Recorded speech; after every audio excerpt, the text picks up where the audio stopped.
Drama की शुरुआत हान येजू नाम की एक लड़की से होती है जो अपने परिवार की पोर्ट्रेट पेंटिंग बना रही होती है। वो एक खास मौके की तैयारी कर रही होती है, लेकिन उसे लगता है कि उसकी पेंटिंग उतनी अच्छी नहीं बनी और उसे डर है कि उसका परिवार उसकी मेहनत की कद्र नहीं करेगा। तभी रेडियो पर कोई होस्ट कहता है कि गेस्ट्योर ज्यादा मायने रखता है, परफेक्टियन नहीं। थोड़ी देर बाद उसकी सास जयसूख का फोन आता है, जिसे उसकी ननद सी ही ट्रांसफर करती है। जयसूख जल्द ही कुछ मेहमानों के आने की बात कहती है और वाइजू को सब तैयारी करने का आदेश देती है। ईजू मदद के लिए ऐसी ही से कहती है, लेकिन वो मना कर देती है और वाइजू अकेले ही सारा काम संभालती है, खाना बनाना, सफाई करना, सब कुछ। जब मेहमान आते हैं तो कोई प्रभावित नहीं होता। सास उसके बनाए खाने को पसंद नहीं करती और डांटती है कि उसने बाहर से टेकआउट क्यों नहीं मंगवाया। मेहमानों के चले जाने के बाद जयसूख उस पर दबाव डालती है कि वो अपने पिता से कहे कि उसके पति यूसी हे को फैमिली बिजनेस में एक ऊंचा पद दिलवाए। यीजू कहती है कि उसका पति अपनी मौजूदा नौकरी से खुश है, लेकिन सास उसकी बात को नजरअंदाज कर देती है। रास्ते में वाइजू को याद आता है कि सास ने कहा था उसकी बहन हानियुरा की शादी शायद सेओ डोगुक से हो जाएगी, जो उसी कंपनी का सीईओ है जहाँ से हेक काम करता है, और ये बात से हेक को बुरा लग सकती है। ईजू अपने पेरेंट्स के घर पहुंचती है ताकि अपनी पेंटिंग दिखा सके, लेकिन उसकी माँ ली जोंग है और पिता दोनों ही वहाँ नहीं होते। वो ऑफिस कॉल करती है तो मैनेजर जेहवान बताता है कि दोनों एक इंपॉर्टेंट कंपनी इवेंट में गए हैं और उससे एक डॉक्यूमेंट लाने को कहता है। ईजू गैलरी पहुंचती है और सीहोक को कॉल करती है, लेकिन वो फोन नहीं उठाता। फिर वो उसके ऑफिस में कॉल करती है, जहाँ से उसे पता चलता है कि सेहेक ने रिजाइन कर दिया है, वो भी बिना उसे बताए। इवेंट में यीजू अपनी पेंटिंग माँ जोंग हे को दिखाती है, लेकिन वो उसे नीचा दिखाती है और कहती है कि शादीशुदा औरत का स्थान अपने पति के पास होता है। उसकी बहन यूरा उसकी बात पर हंसती है। तभी एक क्लाइंट यीजू की पेंटिंग देखकर हैरान रह जाती है और उसकी रियलिज्म की तारीफ करती है। जंग हे को इसमें फायदा दिखता है। वो कहती है कि वाइजू की पेंटिंग्स गैलरी के स्टोरेज में फ्री रखी जाती है क्योंकि वो फैमिली की है, और उसे अपकमिंग चैरिटी इवेंट के लिए और रियलिस्टिक पोर्ट्रेट्स बनाने को कहती है। यीजू, जो अब भी अपने परिवार पर भरोसा करती है, मान जाती है। बाद में सियोडोगुक उसकी पेंटिंग देखकर कहता है कि ये फेक लगती है। यीजू कुछ कहती इससे पहले ही यूरा और सेह्योक वहाँ आ जाते हैं। यूरा उसकी पेंटिंग की तारीफ करती है, लेकिन सेह्योक उसे रोकता है। यूरा मॉकिंग टोन में पूछती है, क्या तुम सच में अपनी बीवी से प्यार करते हो? और यीजू का मजाक उड़ाती है कि वो अपने प्यार को कैसे जताती है। जब यूरा का बॉयफ्रेंड डोगुक यीजू का साथ देता है तो यूरा गुस्से में से हेक के करीब चली जाती है, जिससे वाइजू और डोगुक दोनों शर्मिंदा हो जाते हैं। यीजू वहाँ से निकलती है और बाहर डोगुक से टकराती है। वो सीधे कहता है कि वो बहुत नौ है और उसका परिवार उसके साथ एक तरफा रिश्ता निभा रहा है। थोड़ी देर बाद यीजू देखती है कि सी ह्योक यूरा के साथ बहुत खुश है, जिससे वो और बेचैन हो जाती है। तभी एक क्लाइंट ऑक्शन में लगी पेंटिंग्स देखने की मांग करता है। जेहवान पहले मना करता है, लेकिन बाद में मान जाता है। वो जाते समय पेंटिंग को वहाँ से ले जाते हैं। क्लाइंट यीजू को डिस्ट्रैक्ट करती है, जबकि उसका साथ आया आदमी पेंटिंग को गहराई से जांचता है। फिर चैरिटी ऑक्शन शुरू होती है, जहाँ वही क्लाइंट हाईएस्ट बिड लगाती है, लेकिन तभी सबके सामने जोंग हे पर फ्रॉड का इल्जाम लगाती है और उसे थप्पड़ मारती है। वो कंपनी पर आरोप लगाती है कि वो फेमस आर्टिस्ट के नाम से फेक पेंटिंग्स बेच रही है और सबूत भी दिखाती है। अब जोंग हे पर अरेस्ट वारंट जारी हो चुका होता है, लेकिन वो जिम्मेदारी लेने से इनकार करती है और सारा दोष वाइजू पर डाल देती है। वो कहती है कि पेंटिंग फेक है और वाइजू से कहती है कि वो दोष अपने सिर ले ले, वो बाद में उसे बचा लेगी। धोखे और सदमे में वाइजू वहाँ से चली जाती है। चलते चलते वो सुनती है कि ऐसी ह्योक अपनी बहन यूरा से अपने फीलिंग्स का इजहार कर रहा है। टूटे दिल के साथ वो उसे कन्फ्रंट करती है, लेकिन ऐसी ह्योक उसे डिवोर्स पेपर्स थमा देता है और कहता है कि वो पहले से ये बात बताने की सोच रहा था। यीजू टूट जाती है और गैलरी से चली जाती है। रास्ते में उसकी माँ का फोन आता है, जो उसे कहती है कि वो स्कैंडल की जिम्मेदारी ले ले। इसी बीच गाड़ी हादसे का शिकार हो जाती है और यीजू गंभीर हालत में अस्पताल पहुंचती है। डॉक्टर उसे बचाने की कोशिश करते हैं। जंग हे और यूरा को उसकी हालत के बारे में बताया जाता है, लेकिन जब कोई नहीं देख रहा होता, जंग हे उसकी लाइफ सपोर्ट मशीन बंद कर देती है। यीजू जब होश में आती है तो उसकी माँ ठंडे दिल से कहती है कि उसने उसे कभी पसंद नहीं किया, वो उसे सिर्फ एडॉप्ट किया था। वो कहती है अगले जन्म में इतनी अच्छी मत बनना, और चली जाती है। जयवान को मशीन फिर से चालू करने का आदेश देते हुए मौत से जूझती यीजू भगवान से प्रार्थना करती है कि उसे एक और मौका मिले अपनी किस्मत को दोबारा लिखने का। चमत्कार होता है, वो फिर से जागती है और पाती है कि वो 1 साल पीछे के समय में आ गई है और उसकी कलाई पर फेंट लाइट में एक एक साल का टाइमर चमक रहा होता है। अब जब वो और ऐसी ह्योक वेडिंग ड्रेस शॉपिंग करने जाते हैं, वो अब वही मासूम लड़की नहीं होती। वो आत्मविश्वास से उनकी एंगेजमेंट तोड़ देती है और यहीं से उसकी नई जिंदगी की शुरुआत होती है। यीजू सेह्योक से कहती है कि वो सब जानती है, वो उसे धोखा देने वाला था और उसकी मौत का जिम्मेदार वही होता। सेह्योक, जो यूरा से प्यार करता है, गुस्से में उसका वेडिंग गाउन फाड़ देता है और शौक में उसे देखता रह जाता है। घर जाकर यीजू अपनी माँ को बताती है कि अब उसकी शादी नहीं होगी, लेकिन माँ उसकी बात अनसुनी कर देती है। थोड़ी देर बाद ऐसी ह्योक और यूरा वहाँ पहुँचते हैं और ऐसे ह्योक जुंगहे से कहते हैं कि शादी कुछ समय के लिए टाल दे। वो बहाना बनाता है कि काम की वजह से बहुत व्यस्त है और वाइजू पर दबाव नहीं डालना चाहता, लेकिन यीजू लौट कर आती है और साफ कह देती है कि अब वो शादी में दिलचस्पी नहीं रखती। सेह्योक समझाने की कोशिश करता है, लेकिन यीजू को पता है कि उसके दिल में यूरा के लिए फीलिंग्स हैं, इसलिए वो उसे छोड़कर चली जाती है। अब उनके रिश्ते का कोई भविष्य नहीं है। यीजू सुनती है कि यूरा अपनी माँ जुंगहे से कह रही है कि वो डोगुक से प्यार करती है और सबसे पहले उसी से शादी करना चाहती है। अपने परिवार से बदला लेने की ठान चुकी यीजू एक साहसी फैसला करती है। वो डोगुक को हासिल करेगी, भले ही इससे उसकी बहन का दिल टूट जाए। बिना वक्त गंवाए वो अपनी दोस्त सुजिन से मिलने जाती है, जो एक जर्नलिस्ट है। यीजू चाहती है कि सुजिन उसे डोगुक से मिलवाए, उससे पहले पहले कि यूरा उससे मिले। सुजिन उसे बताती है कि डुगुक का परिवार टिएजा फैमिली कितना ताकतवर और पहुंच से बाहर है। यीजू जवाब देती है कि अगर यूरा उस तक पहुंच सकती है तो वो भी कर सकती है। तब सुजिन बताती है कि यूरा को मौका उसकी माँ जुंगहे ने ही दिलवाया था। फिर सुजिन तेजा परिवार की औरतों के बारे में बताने लगती है। डुगुक की दादी मैडम ली तेजा पहले कारपेंटर थी, फिर उन्होंने कंपनी बनाई। उसकी माँ चा योन हुआ बहुत सख्त स्वभाव की और अपनी सास से कभी हार नहीं मानती। और फिर उसकी बहन सो डोना जो थोड़ी पागल सी है। सुजिन सोचती है कि यह सब सुनकर यीजू पीछे हट जाएगी, लेकिन यीजू और जिद्दी हो जाती है। वो कहती है कि बस उसे यह पता कर दो कि यूरा कब और कहाँ डुगुक से मिलने वाली है। उसे बस 10 मिनट चाहिए ताकि वो उसे अपनी तरफ कर सके। अगले दिन प्लान के मुताबिक यीजू यूरा से पहले डुगुक से मिलती है और उसे सीधा एक चौंकाने वाला प्रपोजल देती है। वो उससे शादी की बात करती है। कुछ ही देर में यूरा वहाँ पहुँचती है और अपनी बहन को डुगुक के साथ देखकर हैरान रह जाती है। उसकी प्रतिक्रिया देने से पहले ही डुगुक सबके सामने घोषणा कर देता है कि वो वाइजू से शादी करने जा रहा है। यूरा गुस्से और हैरानी में कुछ नहीं कर पाती, जबकि डुगुक यीजू का हाथ पकड़कर होटल के कमरे में चला जाता है उसकी आंखों के सामने। कमरे में वाइजू साफ कहती है कि उसे पता है डुगुक की दादी तभी उसे तेजा ग्रुप का सीईओ बनाएंगे जब वो शादी करेगा। वो अपने टर्म्स रखती है। शादी के बाद दोनों की फाइनेंसेस अलग रहेंगे,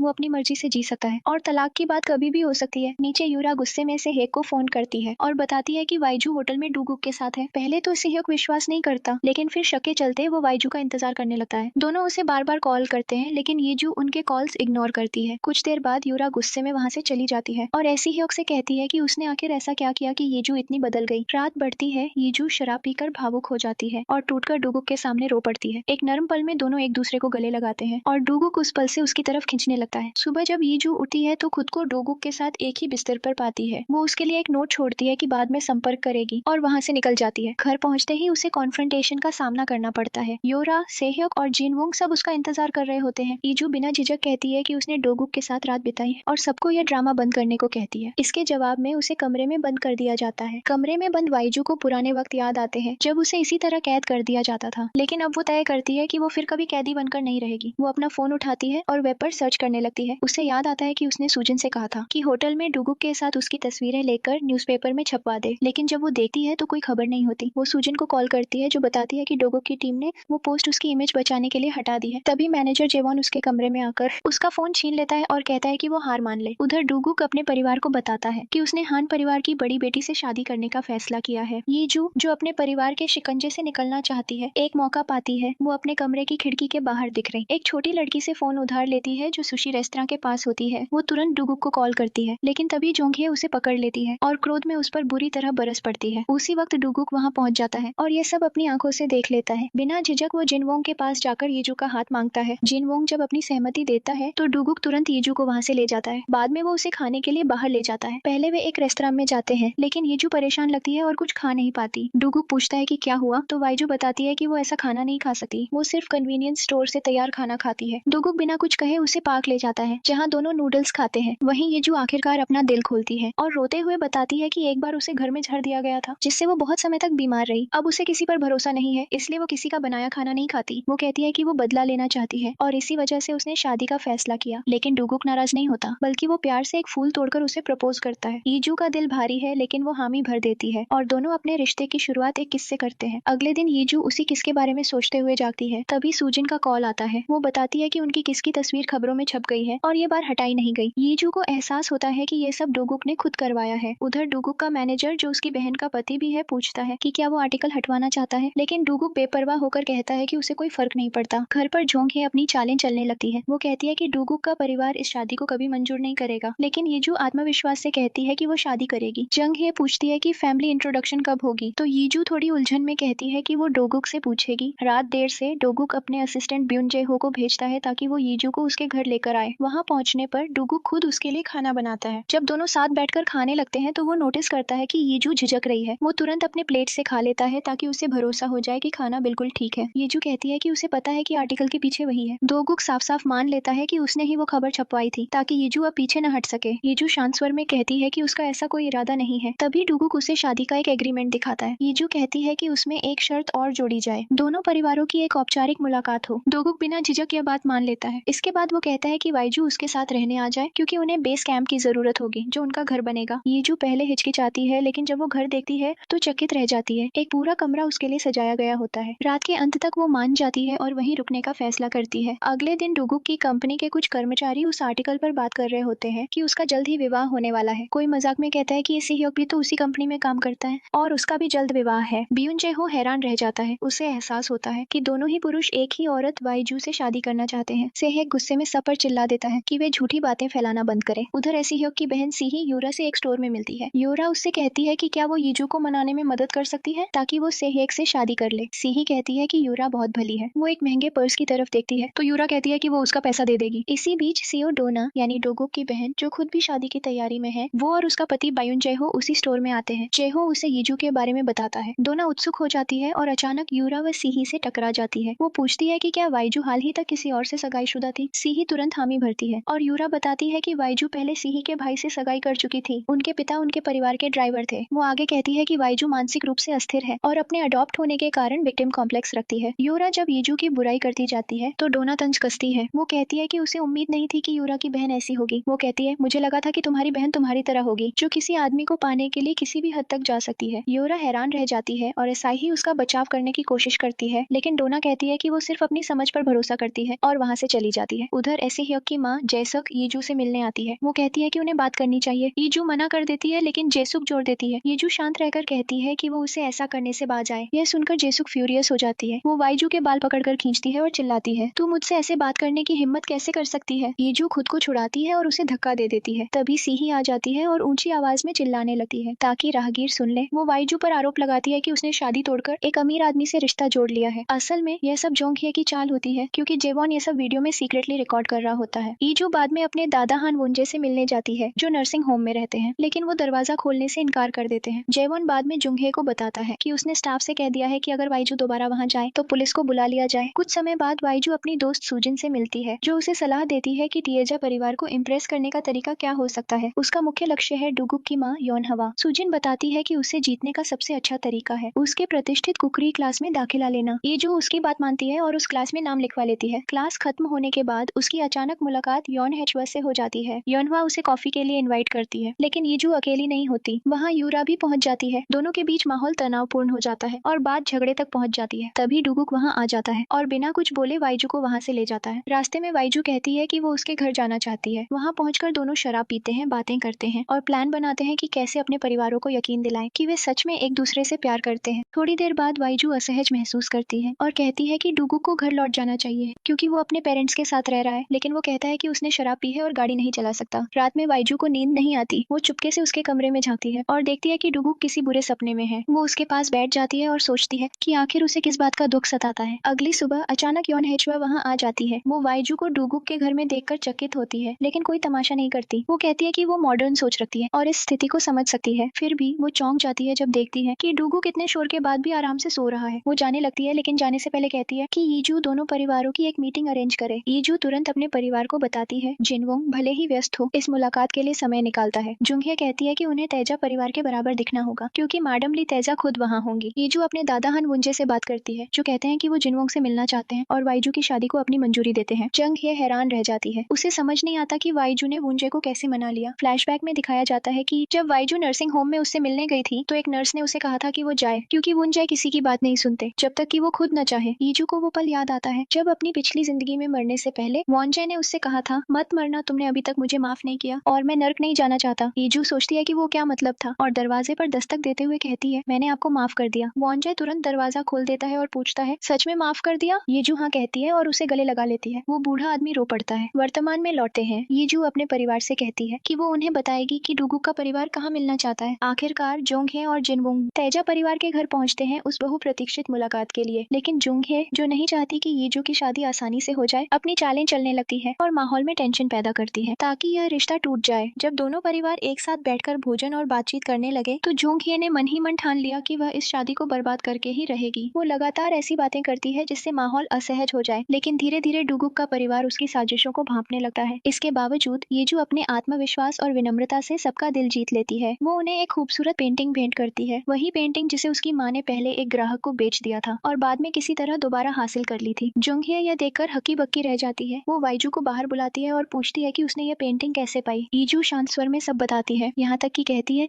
अगर यकीन न हो तो उस ग्राहक को फोन कर लीजिए। जंगहे कॉल करती है और बात सच साबित होती है। यीजू तब साफ कहती है, मेरी शादी डोगुक से होगी और सब लोग उसमें शामिल होंगे। बेहतर होगा कि आप इस पारिवारिक मुलाकात को शांति से खत्म करें और मुझे उकसाने की कोशिश न करें। घर लौटते वक्त बाद जिनवोंग जोंग हे को उसकी हरकतों के लिए डांटता है। घर पहुंचते ही जोंग हे गुस्से में जेवॉन को थप्पड़ मारती है कि उसे पता क्यों नहीं चला कि वाइजू ने वो पेंटिंग क्लाइंट से ली थी। उसी रात यूरा और सीह्यूक एक रेस्तरां में शराब पी रहे होते हैं। सीह्यूक उसे ढांढस देता है कि वो यीजू से बात करेगा, लेकिन यूरा बताती है कि अब कुछ कहने का वक्त निकल चुका है। दोनों परिवारों की औपचारिक मुलाकात हो चुकी है। वो कहती है कि अब उसे खुद कुछ करना होगा और सीह्यूक से मदद मांगती है। यीजू अपनी दोस्त सूजिन से मिलने जाती है ताकि सलाह ले सके। उसे डुगुक की मां योन हवा से वादा करना है कि शादी के पहले 6 महीनों में वो डुगुक को कंपनी वापस लाने में मदद करेगी। बातचीत के दौरान सूजिन अनजाने में बता देती है कि डुगुक और उसके भाई जोंगवू के रिश्ते अच्छे नहीं है। यह बात वाइजू के मन में रह जाती है। उधर ऑफिस में सीह्यूक बार बार डुगुक पर ताने कसता है। डुगुक उससे सीधा कहता है, अगर कुछ कहना है तो खुलकर कहो। सीह्यूक कहता है कि यीजू सिर्फ उसका इस्तेमाल कर रही है, लेकिन डुगुक मुस्कुराकर जवाब देता है, अगर वो मेरा इस्तेमाल करना चाहती है तो मुझे कोई एतराज नहीं, मैं खुशी से होने दूंगा। यह सुनकर सीह्यूक हैरान रह जाता है। उस दिन वाइजू डुगुक के घर शिफ्ट हो जाती है। यह उनके रिश्ते में एक बड़ा बदलाव लाता है, पर उसी समय यूरा और सीह्यूक उसके खिलाफ साजिश रच रहे होते हैं। सीह्यूक वाइजू के पास आता है और कहता है कि डुगुक ने कभी अपने ही भाई को मारने की कोशिश की थी। यीजू चौंक जाती है। उसी पल यूरा चुपके से उनकी तस्वीर ले लेती है। आगे की चाल के लिए सबूत तैयार हो जाता है। यीजू तुरंत सूजिन को फोन करती है और यह बात पूछती है। सूजिन अनमने ढंग से कहती है कि यह सच है, पर परिवार अब उस घटना का जिक्र नहीं करता। अगले दिन खबर आती है कि जोंगवू ने डुगुक की कंपनी को एक बड़े प्रोजेक्ट से हटा दिया है। वो कहता है कि वो यह अफवाहें रोकना चाहता है कि तेजा ग्रुप का हनवोल ग्रुप से कोई रिश्ता है। डुगुक कहता है कि हनवोल की इज्जत वैसे भी उतनी अच्छी नहीं है, इसलिए यह फैसला उसे स्वीकार है। बाद में डुगुक यूनियन की मीटिंग में जाकर स्थिति संभाल लेता है और सबका सम्मान जीत लेता है, जिससे जंगवुक और भी चिढ़ जाता है। इसी बीच जिनवोंग माडमली ताइजा से बैंक अधिग्रहण में मदद मांगता है। वो वुंजे से मिलने जाती है, जो उसे वो पैसा लौटाता है जो उसने कभी उससे लिया था, और उससे वाइजू को स्वीकारने की विनती करता है। मैडम ली नाराज होकर उठ जाती है। वो कहती है कि पैसा लौटाकर अब तुम दिखावा कर रहे हो, लेकिन वुंजाए उसके सामने घुटनों पर गिरकर माफी मांगता है और आसपास बैठे लोग ये सब देखकर मुस्कुराने लगते हैं, मानो दोनों के बीच कोई रिश्ता हो। बाद में वाइजू अपने दादा वुंजे से मिलने जाती है। वो कहते हैं कि उन्हें अफसोस है कि वो उसके लिए कुछ कर नहीं पा रहे और अब वक्त आ गया है कि वो उसका कर्ज चुकाए। ईजू समझ नहीं पाती कि उनका मतलब क्या है। तभी उसे एहसास होता है कि दरवाजे के पीछे कोई सुन रहा है। वो बाहर निकलती है। वहाँ जेवॉन होता है। वो पूछती है कि वो उसका पीछा क्यों कर रहा है। जेवॉन कहता है कि वो जुंगे के लिए काम कर रहा है। ईजू मुस्कुराती है और कहती है, तुम उसके लिए नहीं खुद के लिए मुझे देख रहे हो, ताकि तय कर सको कि किसका साथ देना है। वो उसे सौदा पेश करती है, लेकिन जेवॉन कहता है कि वो सोचकर बताएगा कि किस टीम में रहना है। रात को डुगुक ईजू के घर आता है। वो उसकी बनाई हुई केक चखता है। स्वाद बेहद खराब होता है। वो कुछ नहीं कहता, बस मुस्कुराकर उसके लिए एक साधारण सा रेमन पकाता है। ईजू मुस्कुराती है। वो उसकी परवाह जताने का तरीका था। खाने के दौरान डुगुक कहता है, क्यों ना हम इस शादी को सच में निभाने की कोशिश करें, सिर्फ 1 साल का सौदा समझकर नहीं। यीजू चुप रह जाती है। कुछ समय बाद डुगुक अपने यूजुअल होटल में होता है, जहाँ यूरा अचानक पहुंच जाती है। वो बिना झिझक उसके करीब आने की कोशिश करती है, पर जब वो असफल होती है तो अपनी जेब से वो तस्वीर दिखाती है, जिसमें वाइजू और सीह्यूक साथ नजर आ रहे होते हैं। डुगुक तुरंत समझ जाता है कि वो उसे मैनिपुलेट कर रही है। वो गुस्से में कहता है, बस करो, इन खेलों से बाहर निकलो, और वहाँ से चला जाता है। यूरा को क्रोध और बेबसी में छोड़कर घर पहुंचकर यूरा ढेर सारी नींद की गोलियां खा लेती है। वो बेहोश हो जाती है और उसे अस्पताल ले जाया जाता है। उसकी माँ उस पर बरस पड़ती है कि उसने खुद को नुकसान क्यों पहुंचाया। उधर जंगवू डुगुक से बदला लेने की योजना बनाता है। वो वाइजू को फोन करके उसे यॉट पर बुलाता है, वही जगह जहाँ वो कहता है कि डुगुक ने कभी उसे मारने की कोशिश की थी। ईजू उसकी बातों पर विश्वास कर लेती है और वहाँ पहुंच जाती है। तभी जुंगवुक तुरंत डुगुक को कॉल करता है और कहता है कि वो उसकी मंगेतर से मिलने आया है। चिंतित डुगुक तुरंत यॉट की ओर भागता है, लेकिन जैसे ही वो अंदर कदम रखता है, उसके चेहरे का भाव बदल जाता है। वो बेचैनी महसूस करने लगता है। उसका शरीर ढीला पड़ जाता है और वो अचानक बेहोश होकर गिर पड़ता है। ईजू हैरान रह जाती है। डुगुक के अतीत से जुड़ी रहस्यमयी परतें और गहरी हो जाती है। उसे तुरंत अस्पताल ले जाया जाता है। ईजू उसके पास दौड़ी चली आती है। वो होश में है और कहता है कि सब ठीक है। ईजू उसे घर वापस ले जाती है। अगली सुबह एक साइकोथेरेपिस्ट उनके घर आता है और ईजू को बताता है कि डुगुक को पैनिक अटैक होते हैं, लेकिन इससे पहले कि वो कुछ और समझाए, डुगुक बीच में बोलता है, सब ठीक है, बस जुंगवुक की बातों पर ध्यान मत दो। उसी दिन जुंगवुक फिर यीजू को बुलाता है और कहता है कि वो उसे अपने और डुगुक के बीच की सच्चाई बताएगा, लेकिन यीजू मना कर देती है। वो कहती है कि वो सब डुगुक से ही सुनना पसंद करेगी। उधर लेई यीजू से मिलने का अनुरोध करती है। मुलाकात में वो बताती है कि जिनवोंग ने उससे बैंक अधिग्रहण में मदद मांगी है। वो यीजू से उसकी राय पूछती है, लेकिन उसकी हैरानी तब बढ़ जाती है जब यीजू कहती है, डायरेक्टर को बोलो कि हानवो ग्रुप पर कड़ी नजर रखे, ताकि मेरा नाम जैसा है वैसा बना रहे। उधर जुंगहे जेवॉन से बात करती है। वो बताती है कि वुंजे ने तेजा से कोई डील की थी ताकि यीजू उनकी शादी के लिए राजी हो जाए। यह सुनकर जुंगहे गुस्से से भर जाती है, क्योंकि उसे यह भी पता चलता है कि वुंजे ने यीजू को उस पेंटिंग के पैसे देने में मदद की थी जो उसने क्लाइंट से खरीदी थी। डुगुक और यीजू वेडिंग ड्रेस के लिए ब्राइडल शॉप जाते हैं। यीजू को वहाँ पहुंचते ही बेचैनी होने लगती है, क्योंकि यही वो जगह है जहाँ वो सीहुक के साथ पहले आई थी। डुगुक को इसका अंदाजा नहीं होता। वो हंसकर कहता है, मेरे सेक्रेटरी ने कहा था ये शहर की बेस्ट शॉप है, तो चलो अंदर चलते हैं। इसी बीच दुकान की अटेंडेंट गलती से सीहुक को कॉल कर देती है। उसे लगता है कि यीजू उसी के साथ आने वाली है। जब सीहुक वहाँ पहुंचता है तो सब सबको अपनी गलती का एहसास होता है। वे शर्मिंदा होकर माफी मांग लेते हैं। सीह्युक जाने ही वाला होता है कि उसकी नजर यीजू पर पड़ती है, जो गाउन पहने खड़ी होती है। यीजू उसे देखती है पर कुछ नहीं कहती। वो गुस्से में कमरे में घुस आता है और उस पर आरोप लगाता है, क्या तुम मुझे नीचा दिखाने की कोशिश कर रही हो? फिर वो तमतमाकर निकल जाता है, कहता है मैं तुम्हारे लिए खुशियां चाहता हूँ, लेकिन मुझे नहीं लगता कि तुम कभी खुश रहोगी। बाद में जंग